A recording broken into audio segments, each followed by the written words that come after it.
Okay, good morning, everyone. The recording has started and we are able to get this meeting going. So good morning, everyone. This is Commissioner Scar. Today is Tuesday, February 28th, 2023, and we'll call this meeting to order at 8:07 a.m.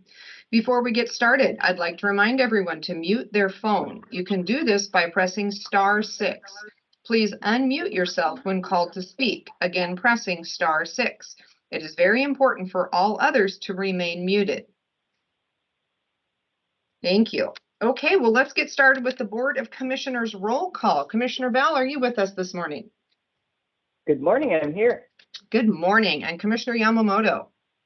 Yes, good morning again on this snowy Tuesday morning. Good morning. Okay, well, we are going to get started and jump right in as we watch the snowfall. Adventist Health Tillamook, Eric, are you with us this morning? I am. Good morning, Commissioner. Good morning. Welcome back. I'm glad to be back, even though there's snow. Let's see. Inpatient census this morning is 10. No patients boarding in the emergency department. We have 13 surgery cases scheduled today. Our ambulance crews did 4 911 transports and 4 transfers to Portland yesterday. No transports home, so they had a busy day. There are 25 available adult ICU beds out of 344 total. That's in Region 1, which is 7% availability. 98 available adult non-ICU beds out of 1,910. That's 5% availability. Across Oregon, we have 222 patients boarding in emergency departments waiting for beds. That's 8 more than yesterday. Our discharge delays are 461 across Oregon. That's no change from yesterday. I also want to share with you that we have a new physician practicing at our clinic in Manzanita. It's Dr. Susan Leo, and she is a board-certified family medicine physician, and her primary practice will be doing urgent care in Manzanita and seeing pediatric patients, 18 and younger. Which will be a great complement to Dr. Amy Eckelberger, who has been practicing there for the last couple of years. And it's nice to have 2 physicians working back in Manzanita again. We haven't had that in several years, but she is open and available to see patients at our clinic in Manzanita. So unless you have questions, that's all I've got for you today. Thank you, Eric. Appreciate that. Any questions for Eric? Okay, hearing none, we will move on. I don't believe we have Coastal Caucus with us today. I know that they are working very hard over in Salem, but I will, as always, take a pause in case I have missed someone from the Coastal Caucus who would like to jump in.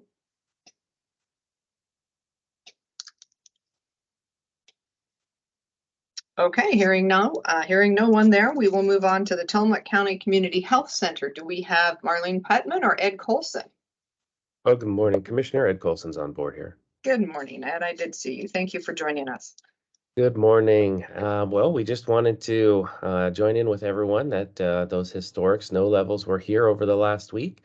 And so we just wanted to remind folks to be prepared with at least 72 hours worth of supplies in the house, as well as an emergency go bag in your vehicle.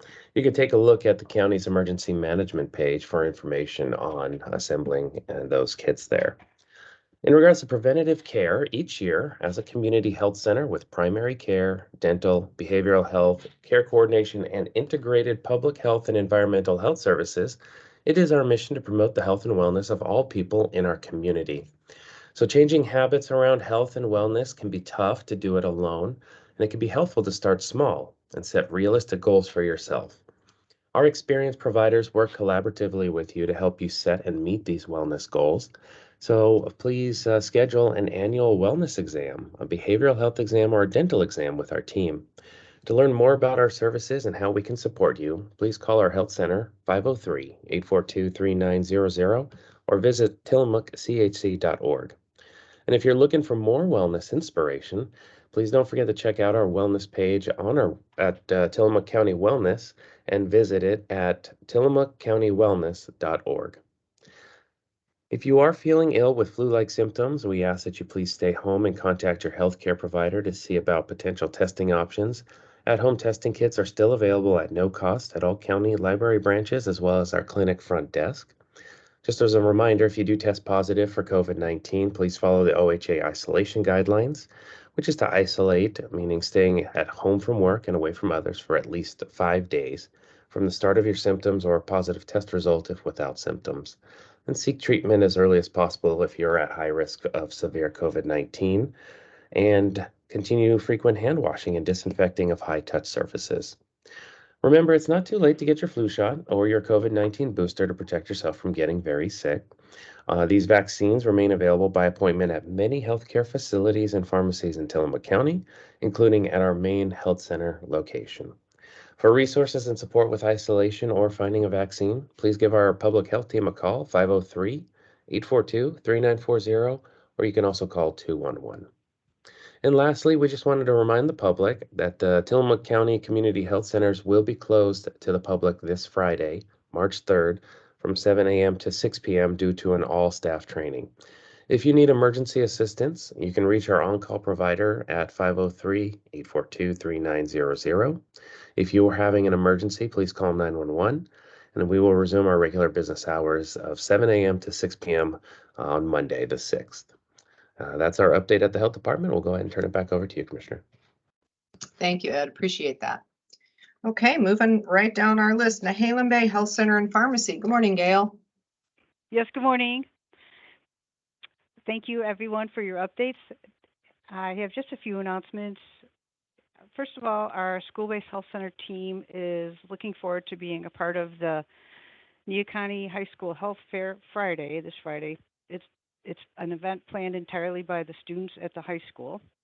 And secondly, the Nehalem Bay Health Center is working with the North Coast Music Project to help organize a fundraising concert with Maria Moldar on Sunday, March 26th. All proceeds will benefit the Neoconee High School music program, so watch for more details soon. And that's it for today. We are here to serve you at the Nehalem Bay Health Center and Pharmacy. If you're interested in scheduling an appointment with one of our providers, medical providers, including behavioral health, please give us a call, 800-368-5182 for more information. Thank you. Thank you, Gail. Since you're in North County, can I ask you for a quick update as to it's snowing here in Tillamook? How it's happening up in North County?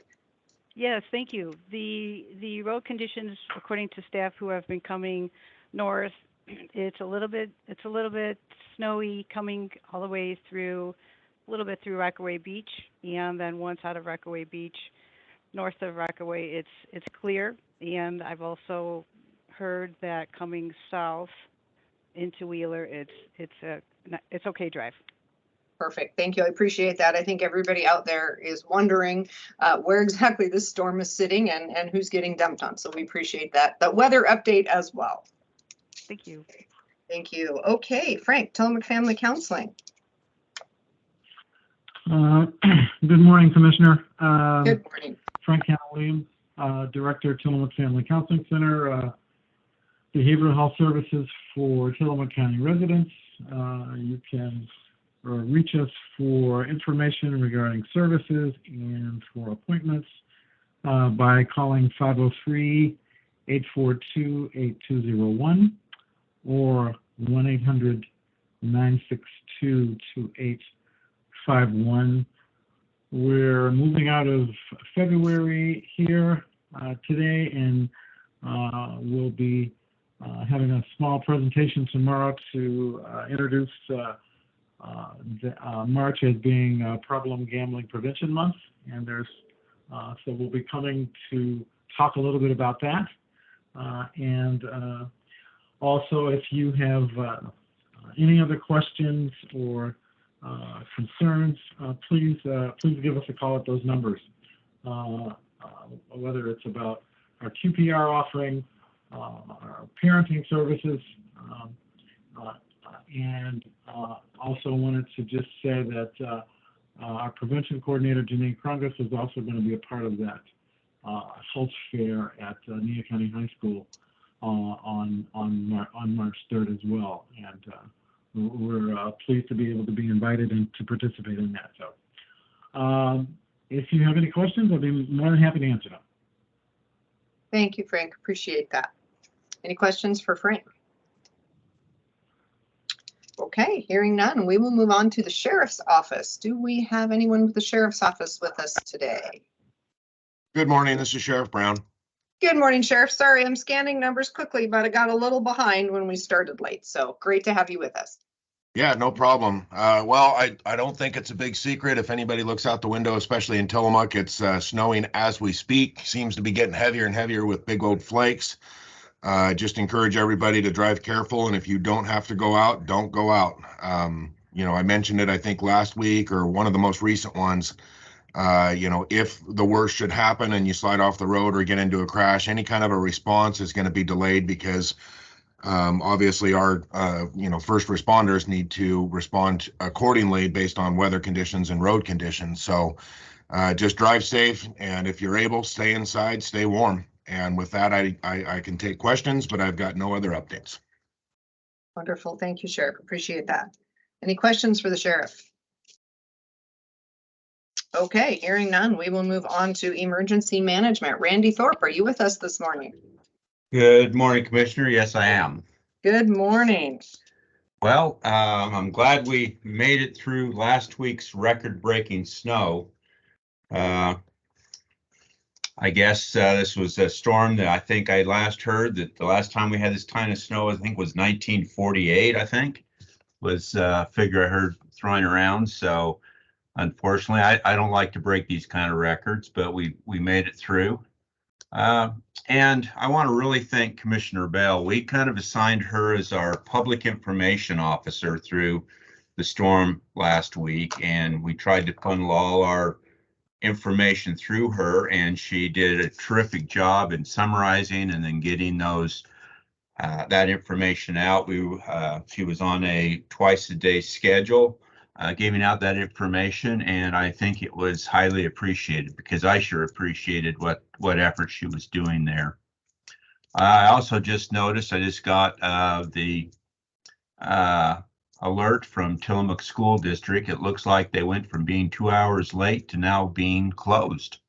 So that just barely came through on that. So, and in case you're wondering, I did ask one of the forecasters at the National Weather Service about possible flooding now that we have a tremendous snowpack and moisture coming. And they said right now the potential over the next 10 days does not look like we will have any river flooding. It's going to be wet and cool, but they are saying that the amounts of precipitation won't be heavy enough to cause any concern right now. Luckily, we don't have that famous atmospheric river coming in on us, so hopefully we will be safe for the next few days. On the weather predictions, they're looking at getting up at about 42 today.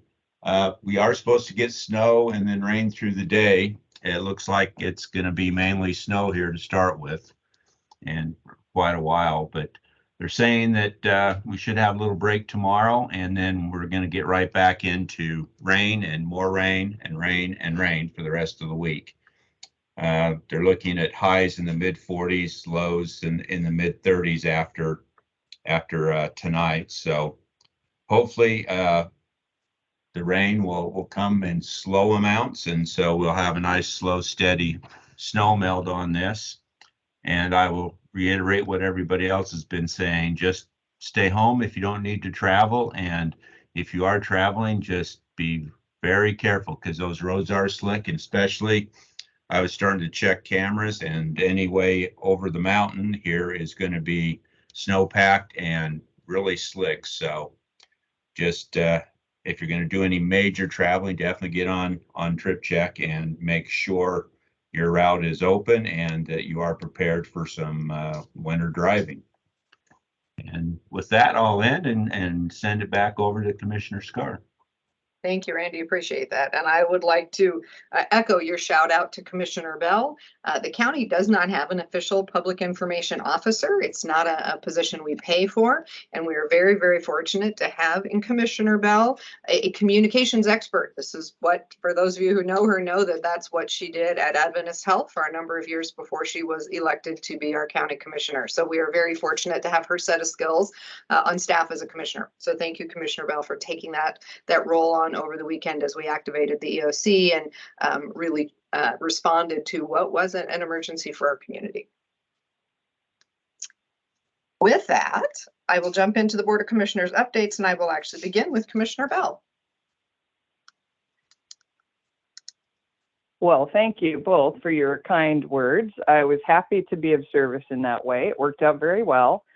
I'll be happy to do it again in the future. But the issue that it raised for me personally is that I need a generator, because I was delighted to do it, but at least the first day I was stuck at home in the deep snow, and we had one power bump. The power went out, it came back on, and I thought, I'm perfectly capable of doing this job remotely as long as I have power.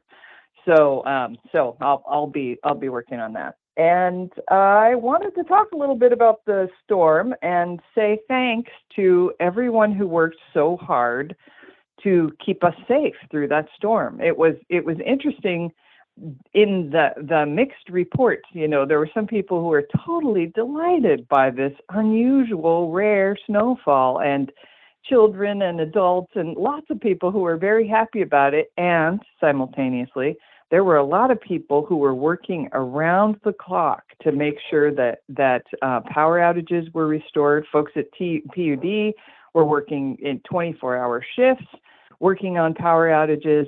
I don't know what the number of power outages were, but there were a lot. They were mostly focused in South County.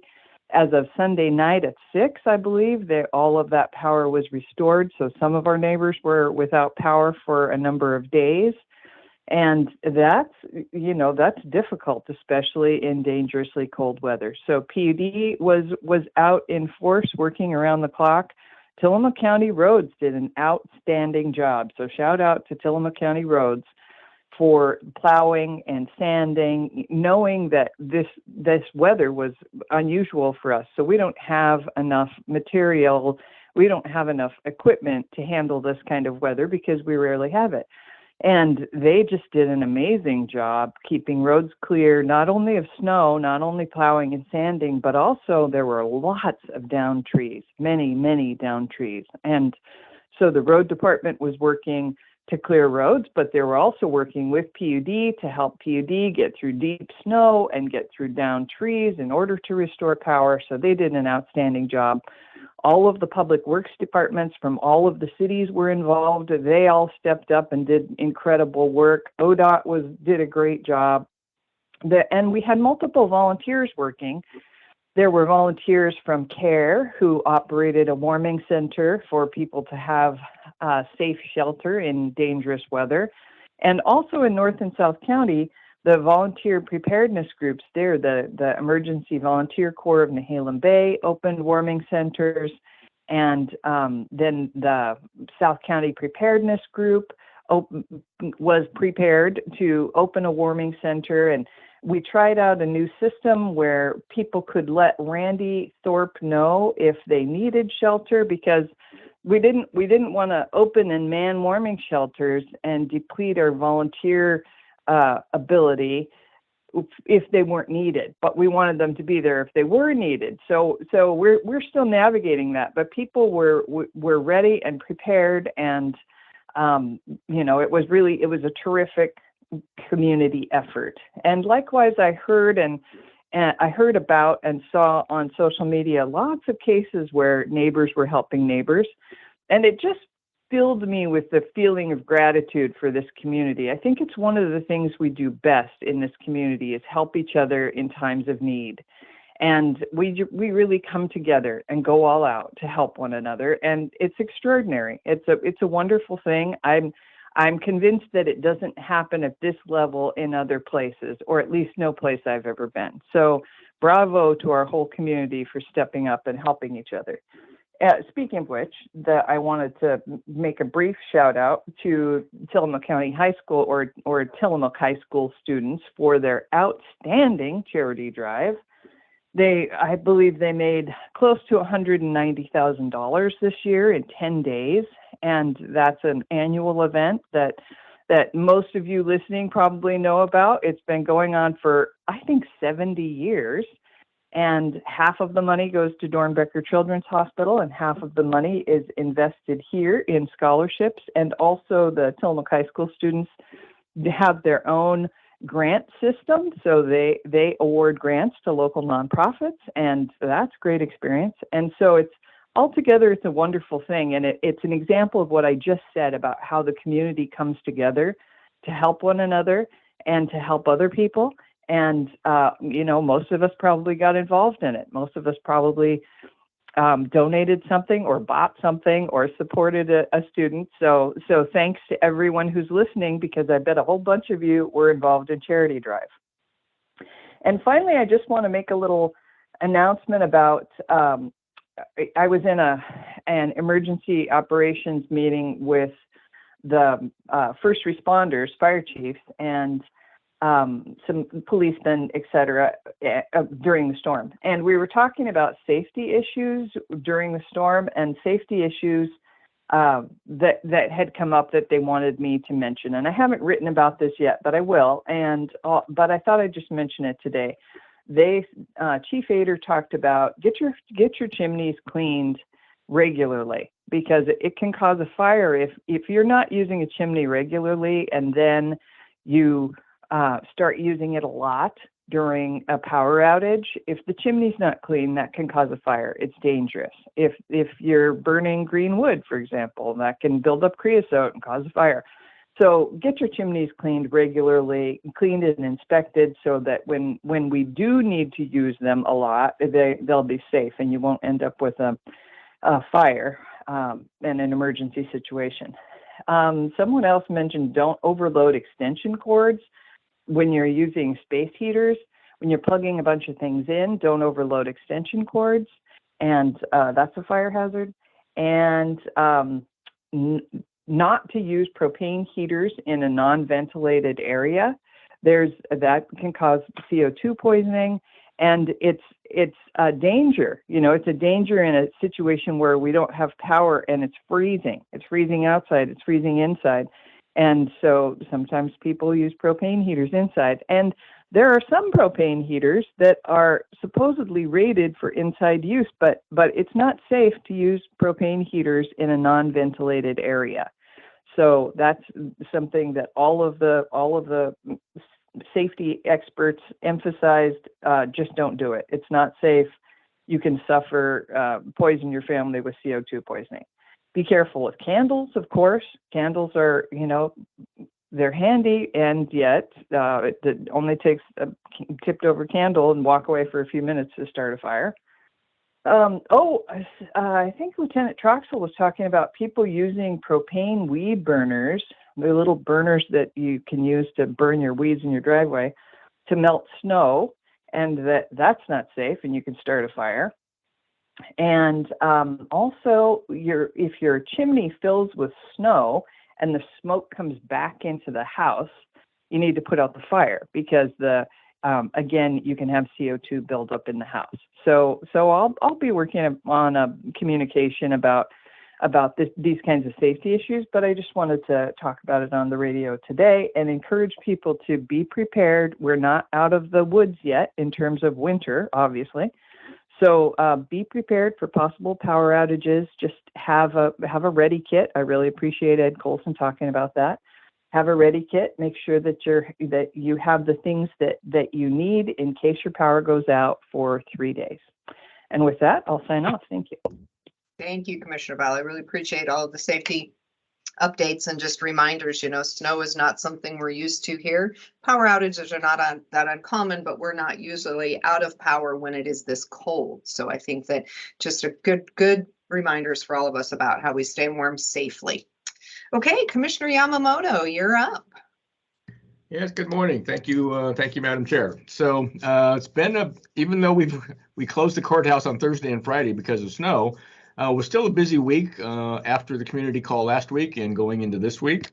After the community call, we actually had Congresswoman Bonamici come into Tillamook County, and she met with the mayors here in the courthouse, which was great. And I know Commissioner Scar moderated that get together, and I'm sure she will tell us more about that. But after that meeting, she did have some time. So she stopped by the commissioner's offices and had a brief conversation. It was great to finally meet Congresswoman Bonamici, and I think she's going to do a great job for us. So so that's perfect. I tried to testify on a House bill in the afternoon on Tuesday last week. Normally, commissioners, because we represent so many people, get some preference.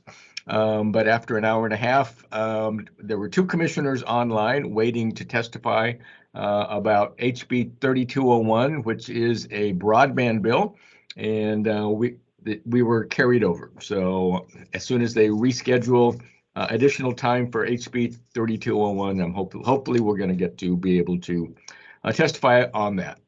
Wednesday, of course, was our board meeting in the morning, board briefing in the afternoon. And then Thursday happened. Woke up Thursday morning, and in Pacific, we're very fortunate in Tillamook County. We've got Commissioner Bell that lives in North County, Commissioner Scar that lives in Central County. I live in South County in Pacific City, and woke up on Thursday morning with 7 inches of snow. And it was difficult travel. So I know we made the right decision to close on Thursday and Friday. Because there was so much snow on Thursday, it was difficult to get around. And I know there was even more snow in Central County, 12 to 14 inches in places in the Tillamook area. But then Thursday night, of course, there was a hard freeze, very hard freeze. And so all that snow, which was starting to compact, turned to ice. And so that was a very difficult thing to navigate. Although on Friday the 24th, I did attend virtually an FTLAC meeting. I'm chair of the Council of Forest Trust Land Counties, as well as the Forest Trust Land Advisory Committee. And we met with the executive board and with staff from the Department of ODF, Oregon Department of Forestry. And it was a lot of the same. Unfortunately, we're just not making any headway. You've heard me talk about the harvest levels that are coming out of this HCP, the Habitat Conservation Plan, and they're down anywhere, depending on what county, they're down anywhere from 23 to 24%, to over 30% in some areas. And that's what the Department of Forestry is going to see, is a 30% reduction in their harvest, because the department and the counties split harvest dollars. The counties get 63% of the harvest revenue, and ODF gets the other 37%. So this is a hardship not only on the counties and the special districts, but also on ODF. So we're trying to work our way through that. That's why yesterday I was in Salem all day. I left early in the morning and didn't get back until 7 o'clock last night. But we were talking about all sorts of different bills. Before we go there, I just want to give everyone a quick weather report from South County. So it took all weekend before all my decks were clear. The roof was clear of snow. Most of the garden areas were clear of snow. Wake up this morning in South County, and there's 3 new inches of snow on my decks. But the roads are pretty warm, and so all the snow was very slushy this morning. So really didn't have much of a problem getting to work. The further north I came towards Tillamook, the snow really was almost non-existent. Although just as I was walking into the courthouse this morning, 7:30 or so, it started snowing here pretty heavily. It's still snowing a little bit, but keep your fingers crossed that we don't have another snowmageddon coming along. But yesterday in Salem, I met with Senator Golden, who is the sponsor of a couple of bills. One is SB 90, and this is very interesting. SB 90 was a bill to put together a state forest management task force. And you would think that since it's state forest based, you would think that the Council of Forest Trust Land Counties would be primary in their reach out to what they want to do. And yet for the past month, we kept hearing about this bill. We heard there was a -1 amendment to this bill, and the Council of Forest Trust Land Counties heard nothing from anyone on the committee. So that was just very interesting. So I met with Senator Golden yesterday, and at AOC, we actually opposed SB 90 unless there were amendments. And that made Senator Golden actually rather mad. So when I went in yesterday, he asked me, he said, so Dave, why did you oppose this bill? And are you going to continue to oppose it? And I said, well, we opposed it because it had everything to do with state forest lands. And just by the title of the bill, and we heard about amendments, we had no idea who was going to be on this task force. And so I just said, Senator, unless the trust counties are at the table, of course, we can do nothing but oppose this bill. And actually, he sat back in his chair and he understood. He said, "Yep, I think that was a mistake on our part to not include the trust counties in this conversation." Well, yes, it was. So we'll continue to move on that. There was another bill, SB 795, that's coming up. And that is a bill that would allow the counties, if they think they can provide a better definition of greatest permanent value, would allow the counties to take back their forest lands that they deeded to the state in the 1930s and 1940s. This bill it's an interesting bill. I'm not sure it'll get legs, but it's something that we can support because it's a may, it's not a shall. So if counties, if this bill passes, if counties want to take their land back, they can. They don't have to. So again, it's just interesting. I must have met with 7 or 8 legislators yesterday, and my conversations were mostly about state forestry and how the Department of Forestry is going to have their hand out because they're going to be looking at a 30% reduction in revenue from state forest lands. That affects the counties and special districts exactly the same. But the question is, where are they going to get the money? Well, we know where they're going to go. They're going to go to the legislature. And so we're having conversation with legislators, especially on the Natural Resource Ways and Means Committee, to make sure they understand that the department is doing this to themselves. And our story is, if you're going to backfill ODF, the Oregon Department of Forestry, with monies because of a lack of timber revenue, because of the way that timber revenues are split, 63-37, for every dollar that you give to the Oregon Department of Forestry to backfill timber harvest revenue, you've got to give the trust counties $2. That's the basic formula. So we're doing a lot of outreach, trying to make sure that the legislators understand what the Department of Forestry is doing, not only to itself, but especially to the trust counties. So that is what I've been up to this past week. Today we've got a Tillamook Lightwave meeting starting at 9:30. That'll be a great meeting as we continue to move forward with broadband in Tillamook County. So with that, Commissioner Scar, I'll turn it back over to you. Thank you. Perfect. Thank you, Commissioner. Appreciate the update. I will give my update. As Commissioner Yamamoto mentioned, we had Congresswoman Bonamici here last week. I had the opportunity to sit with the Congresswoman and representatives of our cities and talk about and listen to what their areas of greatest concern were related to federal legislation and federal funding. And not surprisingly, housing and infrastructure topped the list of the things most important to our cities. And I would suggest those are things that are crucial to the county as well. So we had some really good conversation with the Congresswoman to let her know the magnitude of our issues, and to really let her know how the federal government can help. We're all looking forward to the funding that is in the Infrastructure and Jobs Act, which will come through the state of Oregon, will include funding for infrastructure such as sewer and water, things that we really need in order to continue to develop both our housing and our economies here in Tillamook County. So great conversation. She has a field representative, Espen Swanson, and Espen will be out in our county about 1 day a week and is always available to us by phone. So if you find that you need to be in touch with your new federal representation through Congresswoman Bonamici, you can look at her website. I'm sure you can find Espen's information there. Alternately, you can reach out to us as commissioners. We have Espen's information, and they would be very happy to talk with you about what your concerns are related to the federal side of things.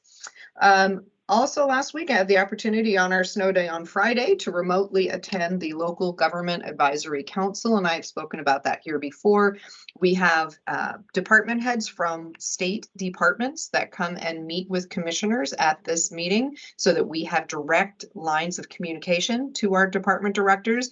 The meeting this week had the director from Oregon Housing Community Services, and that's Andrea Bell. It also had the interim director from the Office of Emergency Management, and that is Matthew Garrett. And they were there to talk about the implementation of the governor's emergency orders relating to homelessness and housing.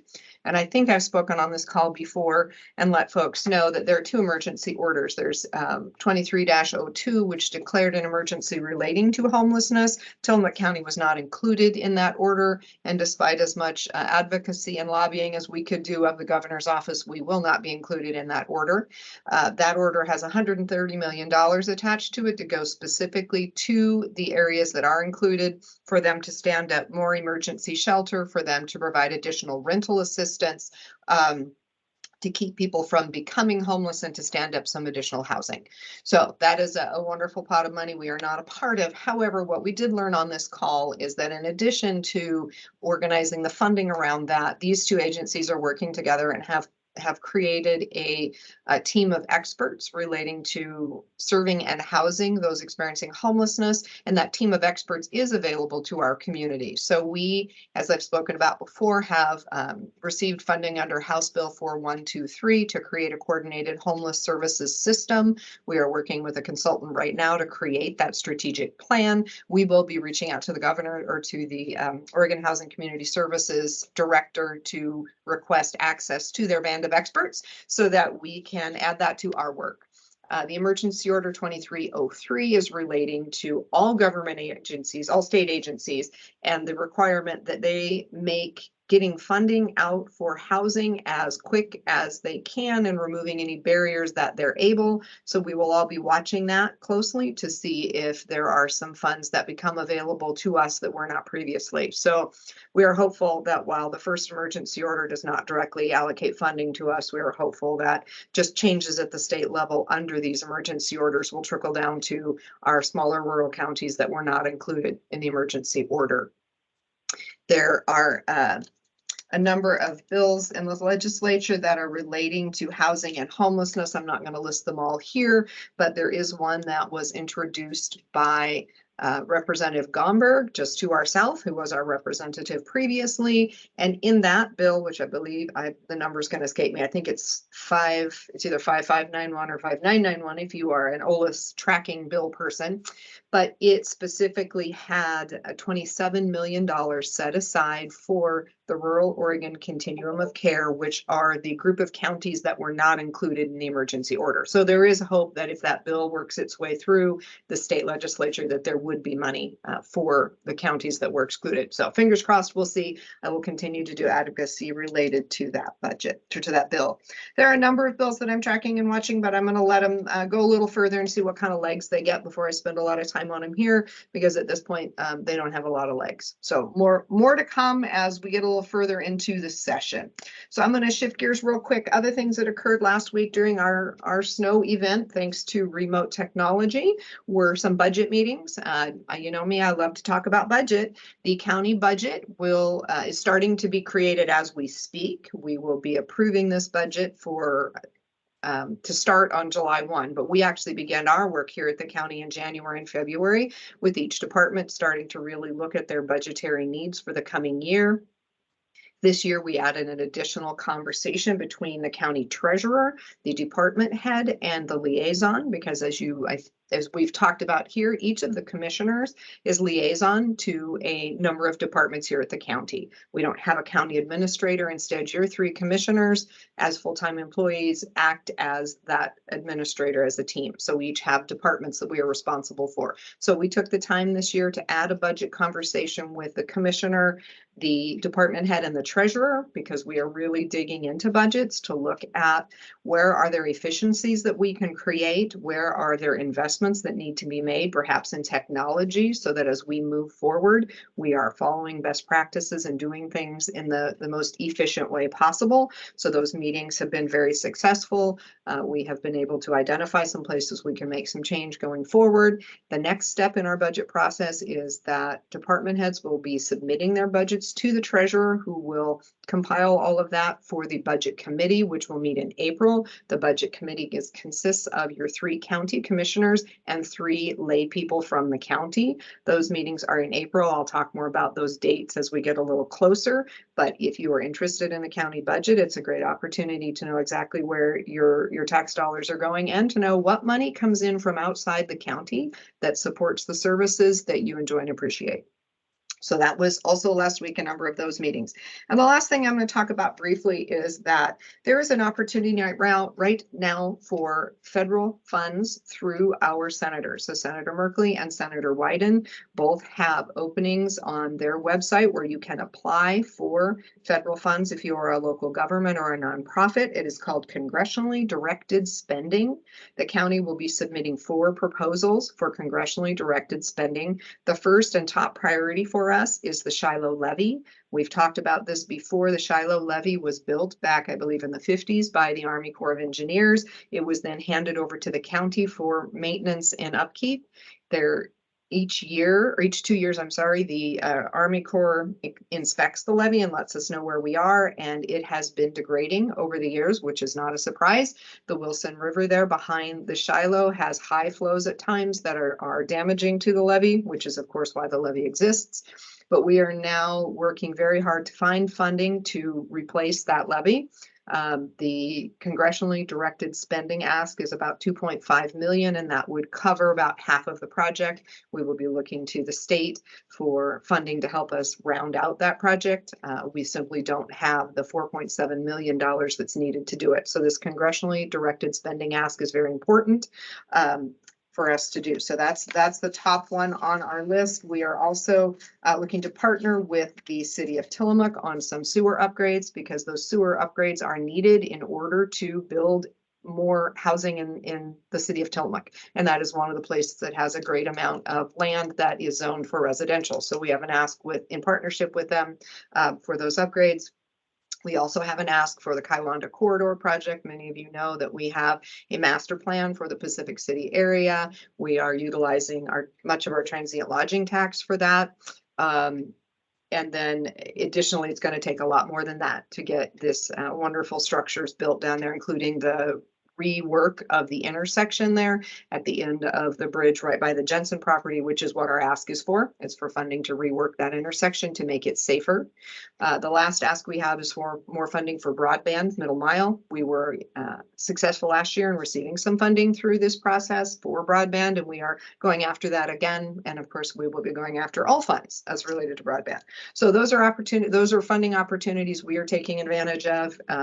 It's a fairly easy process. It does take about about 9 months or so before we hear, and more than 12 months to get the money. So it's not immediate, but one of the things that's really important for us as a small county, we can't get all of the funding we need for these large projects out of our tax base. We just don't have it. So getting additional state and federal funding is crucial, and we keep our eyes peeled to find whatever opportunities exist. So I will leave it there. If you have questions on those, please feel free to reach out to your commissioners. We can talk with you. We will be approving those federal asks at our commissioner meeting tomorrow. So you can also tune in and listen or watch our meeting if you want to know more. Okay, with that, I'm going to end my comments and we'll go down through our cities. Manzanita, Layla, are you with us this morning? Okay, I didn't think I saw her phone number, but again, with the snow, some people are not where we expect them to be. So how about Rockaway Beach? Do we have a representative from Rockaway today? I believe the mayor is out of town. Okay, how about Garibaldi, Mayor Tim Hall?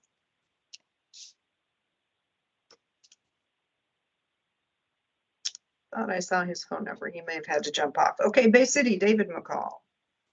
So I am here, but I do not have an update for you this week. Just urge everybody, make sure they travel safe because the snow is coming down in Bay City as well. So thank you. Thank you, Mayor. Appreciate that update. Okay, how about City of Tillamook? City Manager Nathan George.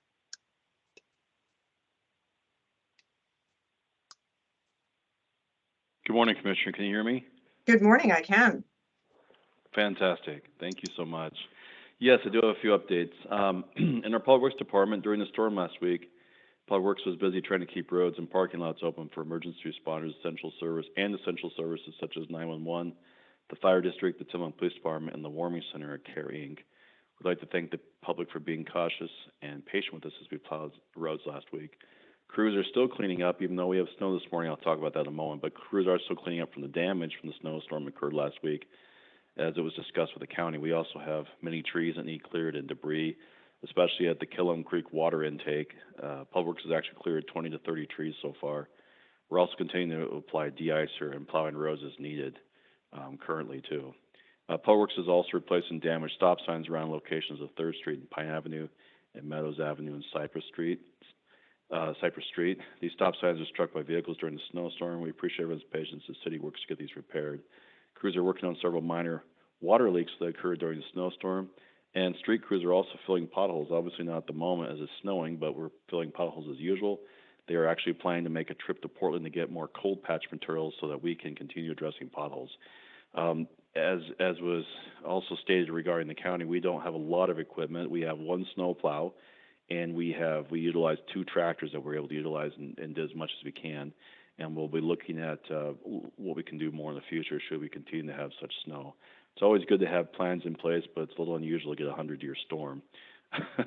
But we are doing the best we can. We do encourage people, if you have questions or comments or concerns about your roads or streets, to please call our main number and then follow the prompts of Public Works Garage, or you can always email our Public Works general email, which is publicworks@tillamookor.gov. Also, a fun fact: if you drink your daily recommended 8 hours of glass per day from the tap, it will cost you about 50 cents a year. If you choose to drink that much from water bottles, it can cost you up to $1,400 a year. The Tillamook Police Department, 4 of our officers are attending 12 hours of domestic violence training and are proud to be co-sponsors with Tides of Change. Tides of Change is a victim advocacy group located in Tillamook, and from their website, their mission is to provide hope, safety, and support to those impacted by gender-based violence and shift cultural norms through advocacy, education, and community collaboration. Prior to myself and Chief Rao being here, City had not partnered officially with Tides of Change. Now we've partnered, and we are very excited to be working with them jointly. Chief Rao and Miss Megan Chensley, our Public Works Executive Assistant, representing the Public Works Department, attended the initial meeting of a work group focusing on sustainable solutions for those experiencing homelessness that was hosted by and held at CARE Inc. We're very excited about that, and I saw yesterday they put out a monthly meeting, so Representative City will be there along with, I'm sure, many others. Along with Commissioner, I apologize, I'm on the phone here. I'm not sure if this was Commissioner Scar or Commissioner Scar was, I apologize. Along with Commissioner Scar, Manzanita City Manager Layla Ahman, and multiple mayors and city council representatives of cities in our county, I also met with Congresswoman Suzanne Bonanici. It was fantastic to have a federal representative sit down and listen to the needs of her constituents directly. That's not something I've had the opportunity in most of my profession in the last 20 years, so that was wonderful. While we discussed many topics, the majority of the discussion was on funding that our county needs and the cities therein needed to build infrastructure so that housing and other developments may occur. This is the part I apologize. I'm not sure this is Commissioner Bell or Commissioner Scar reported this on the various projects such as the wastewater upgrades and the levee on the Wilson River today. But I just wanted to note that along with those projects, that the city is excited to work with Tillamook County and appreciates the support of our county. And the next regular council meeting will be held on Monday, March 6th at City Hall. We invite anyone who wants to attend to do so either in person or via the online Teams meeting link found in the city's website. Thank you very much. Thank you, Nathan. Appreciate that. And yes, that was me. I was super excited about the federal projects, and I'm also always super excited about partnering with the city of Tillamook. In the 2 years that I have been a commissioner, which is just about the same amount of time you have been a city manager, we've seen a marked change in the relationship, I believe, between the city and the county, and the ability for us to all work together to achieve big things. And I'm extremely appreciative of that approach. And I think with that approach, we will get to where we need to be for sewer updates and continued building in the city of Tillamook. So it may not be overnight, but we're on our way. I agree. So thank you for that. I and the city feel the same. Thank you very much as well. Excellent. Thank you. And I will just shout out to all 7 cities in the county of Tillamook. We have partnerships working with all of our cities. And I think that that is really a crucial piece. We are all small, we all have limited capacity, and working together is a really key aspect of providing the best services to everyone who lives here. So, and visitors alike. So I appreciate our cities. Okay, moving on, our last presentation is typically South County Doug Olson, and I know he was here earlier, but I'm gonna guess he jumped down the road to get up here for Tillamook Light Waves meeting. So I no longer see him. All right, so with that, we have completed our report for the day. We will just remind everyone to please be safe out there. The snow is currently expected to last through the morning hours, according to the most recent weather forecast I can see, and then shift to rain with some mixed snow in the afternoon. So please do be safe out there, and we hope that we wake up tomorrow to a different and better and warmer and drier day. With that, I would like to thank KTIL for broadcasting, everyone for attending, and we will adjourn this meeting at 8:58 a.m. Thank you all.